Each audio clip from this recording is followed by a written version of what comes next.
അപ്പോൾ മക്കളെ, നിങ്ങൾ ആർക്കെങ്കിലും വാഹനമുള്ള ആളുകളാണോ നിങ്ങൾ എങ്കിലും നിങ്ങൾ ഈ വീഡിയോ എന്തായാലും കാണട്ടോ. കാരണം എന്താണെന്ന് വെച്ച് കഴിഞ്ഞാൽ മാർച്ച് 1 മുതൽ RC ബുക്ക് ഒന്നും നമ്മൾ നോർമൽ RC ബുക്കായിട്ട് നമുക്ക് ഇപ്പോൾ കാർഡും രൂപത്തിൽ അല്ലെങ്കിൽ നമുക്ക് ലഭിക്കുകയില്ല. നമ്മളെല്ലാവരും ഇനി മാർച്ച് 1 തീയതി മുതലുള്ള എല്ലാ രജിസ്ട്രേഷനും നമ്മൾ ഓൺലൈനായിട്ട് ഡിജിറ്റലായിട്ട് പർച്ചേസ് ചെയ്യേണ്ടതുണ്ട്. ഡിജിറ്റലായിട്ട് ഡൗൺലോഡ് ചെയ്ത് നമ്മൾ ലാമിനേറ്റ് ചെയ്ത് നമ്മൾ സ്വന്തമായിട്ട് നമ്മൾ എടുക്കേണ്ടതുണ്ട്.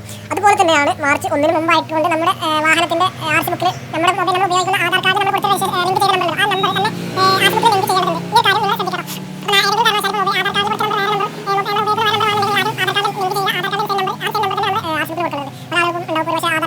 നമ്മൾ ഉപയോഗിക്കുന്നത് ഒരു നമ്പറായിരിക്കും.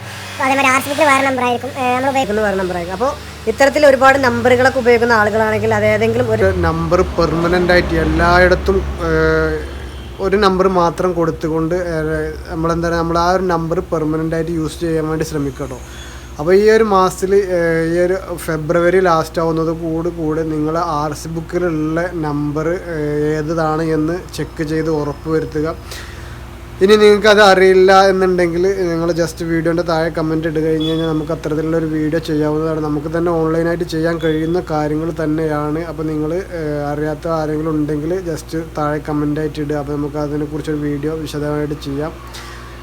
അപ്പോൾ ഇത്തരത്തിലുള്ള കാര്യങ്ങൾ എല്ലാവരും ശ്രദ്ധിക്കും. മോട്ടോർ വാഹന വകുപ്പ് ഒരുപാട് പുതിയ പരിഷ്കാരങ്ങൾ കൊണ്ടുവരുന്നുണ്ട്. അപ്പോൾ ഇത്തരത്തിലുള്ള പരിഷ്കാരങ്ങളൊക്കെ കൊണ്ടുവരുമ്പോൾ അതല്ലെങ്കിൽ നമ്മുടെ ഇത്തരത്തിൽ നമ്മൾ അപ്ഡേറ്റ് ചെയ്തിട്ടില്ല എന്നുണ്ടെങ്കിൽ ഇനിയുള്ള കാര്യങ്ങളൊന്നും നമുക്ക് നമ്മളെ മൊബൈലിലേക്ക് അതിനുള്ള ഒരു അപ്ഡേഷനും വരികയില്ല. അപ്പോൾ അതുകൊണ്ടാണ് അപ്പോൾ ഇനിയുള്ള എല്ലാ കാര്യങ്ങളും നമ്മുടെ മൊബൈൽ അപ്ഡേഷൻ ചെയ്ത് മൊബൈൽ നമ്പറിലുമായി ലിങ്ക് ചെയ്ത ആ നമ്പറിലുമായിട്ടായിരിക്കും എല്ലാവിധ അപ്ഡേഷനും കാര്യങ്ങളൊക്കെ വരിക. അപ്പോൾ തീർച്ചയായിട്ടും നിങ്ങൾ ഇത്തരത്തിലുള്ള ഈ കാര്യങ്ങളൊക്കെ ഒന്ന് ശ്രദ്ധിക്കുക.